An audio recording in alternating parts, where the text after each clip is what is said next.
मुर्गी को हुआ अपनी गलती का एहसास। एक गांव में एक किसान रहता था। उस किसान के पास एक मुर्गी और एक कुत्ता थे। कुत्ता घर का पहरेदारी करने के साथ साथ मुर्गी पर भी एक नजर रख कर रहती थी। वह मुर्गी बहुत ही चमकती हुई सुंदर लगती थी। और उसी गांव में एक चोर बिल्ली भी रहती थी। वह बहुत ही चालू थी। एक दिन उसकी नजर मुर्गी पर पड़ी। तब बिल्ली ने कहा, अरे वाह, कितनी झाड़ी और भरपूर है ये मुर्गी, किसी भी तरह इसका स्वाद तो चखना ही पड़ेगा। लेकिन उस कुत्ते को देखते ही बिल्ली डर के कांप जाती थी। एक बार मुर्गी अकेली ही दाना चुग रही थी। तब बिल्ली वहां आकर मुर्गी से बोली, क्यों रे, कैसा है? तुम्हारा जैसा सुंदर इधर आसपास के गांवों में कहीं भी नहीं दिखा, लेकिन थोड़ी दुबली हुई लगती हो। तुम्हारे मालिक तुम्हें खाना खिला रहे हैं कि नहीं? तब मुर्गी ने कहा, ऐसा कुछ नहीं है, हमारे मालिक हमें अच्छे से खिला रहे हैं। तो बिल्ली ने जवाब दिया कि मुझे क्या पता रे, गांव में सारे बोल रहे तो मैंने पूछ लिया। अच्छा ये बताओ, तुम्हारे मालिक उस कुत्ते जितना तुम्हें ध्यान नहीं रखते क्या? मैंने सुना है ये, क्या ये सच है? करके पूछी। उसकी इन बातों से मुर्गी धीरे से सोच में पड़ गई। यह समझ जाने वाली बिल्ली ने कहा, अरे यार, तुम सबसे मिलजुल कर रहती नहीं हो ना, इसीलिए तुम्हें बहुत सारे बातें नहीं पता है और तुम्हें हम सब कुछ बता देंगे करके वो चोर कुत्ता हम सबको भगा देता है। तुम चाहे तो मेरे साथ एक बार चल सकते हो, तो मैं तुम्हें सबके साथ बातें करवाऊंगा करके बोली। तो मुर्गी को उसकी बातें सच लगने लगी। तो तुरंत उसने कहा, ठीक है, चलो, कौन कौन क्या क्या सोच रहे हैं करके जान लेंगे। तो बिल्ली मुर्गी को सुनसान जगह पर ले आई। उधर जाने के बाद मुर्गी ने पूछा, ये क्या, मुझे इधर क्यों ले आई हो?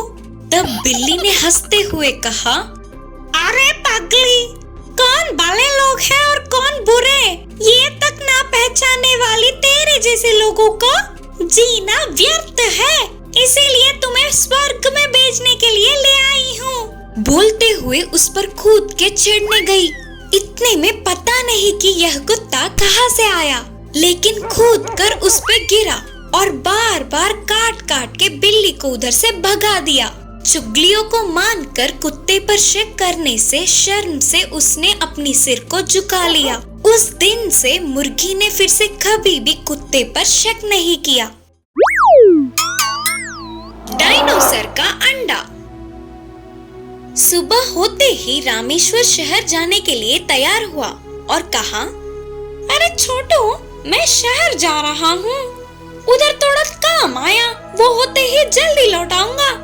वापस आते समय मैं तेरे लिए तरह तरह के आहार लाऊंगा।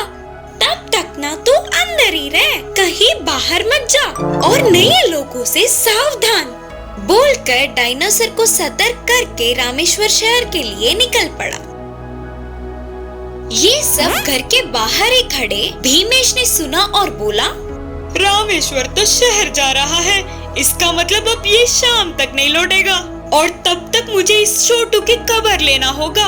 लेकिन जब वो अंडा था तभी मेरा हाल बेहाल कर दिया, इसीलिए तो मुझे जो भी सोचूं और करूं बहुत सावधानी बरतनी पड़ेगी। ऐसे थोड़ी देर बहुत सोच विचार करके भीमेश एक निर्णय पर पहुंचा। यस, उससे ना मैं एक केक में नशीली दवा मिलाकर खिलाऊंगा, फिर उसके बेहोश होने के बाद डायनासोर को 2 आदमियों के मदद से जंगल ले जाकर छोड़ना या कुछ और करना सोचूंगा करके निर्णय किया। ऐसे जल्दी से केक तैयार करके उसमें नशीली दवा मिलाया। भीमेश उस केक को लेकर डायनासोर के पास पहुंचा। हेलो रे छोटू, हैप्पी बर्थडे। तेरे बारे में मेरे दोस्त रामेश्वर से सुन के तेरे लिए केक लाया हूँ। बोलकर केक दिखाया। उस केक को देखते ही डायनासोर खुशी से उछल पड़ा। अरे छोटू, ये पूरा तेरे लिए ही तो है, चल खा ले करके बोलते हुए और पूरा केक एक ही बार में डायनासोर खा गया। थोड़ी देर भीमेश ने अच्छा बनने का नाटक किया और थोड़ी डायनासोर बेहोश होकर गिर पड़ा। सब कुछ उसके चाल के मुताबिक ही होने पर भीमेश ने जोर से सीटी मारी। वह सुनते ही बाहर के दो आदमी रस्सी लेकर अंदर गए।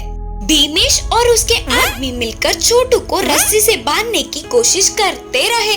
इतने में अचानक डायनासोर चिल्लाता हुआ एकदम से उठ गया और मुंह से केक को बाहर निकालकर फेंका।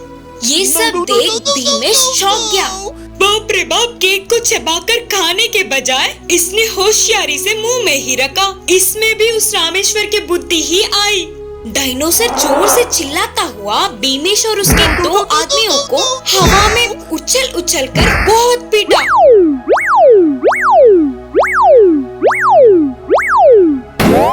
छोटू की पीठ ना सह पाते हुए तीनों उधर से भाग गए। असली चोर कौन? अकबर बीरबल की कहानियाँ। एक गांव में एक व्यापारी रहता था। उसने अपने व्यापार में मदद के लिए एक काम वाले को रख लिया। मालिक का हर काम करते हुए उस काम वाले ने भरोसा कमा लिया। ऐसे एक दिन उस व्यापारी को काम से शहर जाना पड़ा। इससे व्यापार की जिम्मेदारी उस भरोसेमंद काम वाले को सौंपकर वह शहर जाने लगा। अपने मालिक के जाते ही तुरंत वह काम वाले ने घर के सारे धन, जेवर और पैसों को पोटली में बांधकर भाग गया। फिर शहर से लौटने वाले व्यापारी घर खुला देख चौंक गया। यह काम उस काम वाले का ही होगा सोचकर सारे जगहों में ढूंढने लगा, लेकिन कोई फायदा नहीं। कुछ दिनों के बाद शहर जाने वाले व्यापारी को बाजार में घूमता हुआ काम वाला दिखा। उस काम वाले ने भी अपने मालिक को देखा और वहाँ से बच के निकलना मुश्किल है समझकर तुरंत उस व्यापारी को कस के पकड़ लिया। आखिरकार तू इतने समय बाद मिल ही गया ना, अब कहाँ भागेगा रे? चोरी करेगा तो मैं चुपचाप छोड़ेगा सोचे क्या? शराफत से अपन के पैसे और जेवर वापस दे दे। बोलते हुए जोर से चिल्लाने लगा। इससे व्यापारी अचानक चौंक गया और कहा, मैं चोरी क्यों करूँगा? अगर तूने तुरंत मेरे पैसे और जेवर नहीं दिए तो राज्य के सैनिकों के हवाले कर दूंगा। मेरे धन को चोरी करके मुझे ही सैनिकों के हवाले करने की धमकी देता है रे? बोलते हुए काम वाला उस पर चिढ़ रहा था। ऐसे व्यापारी और काम वाले के झगड़ा करने पर बाजार के सारे बड़े वहाँ उन्हें घेरे, लेकिन उन दोनों में कौन चोर है और कौन मालिक पता नहीं चल रहा था। दोनों को इंसाफ दिलाने के लिए महाराजा जी अकबर के दरबार में ले गए। सभा में सारे बड़े उपस्थित थे। अकबर और बीरबल के सामने उन्होंने पूरी कहानी सुनाई। मैं एक व्यापारी हूँ, ये मेरे पास काम करता था। एक दिन मुझे शहर जाना पड़ा तो मैं अपने व्यापार की जिम्मेदारी इसे सौंप कर गया। मेरे वापस आने तक इसने मेरे पैसे और जेवरों को चोरी करके भाग गया।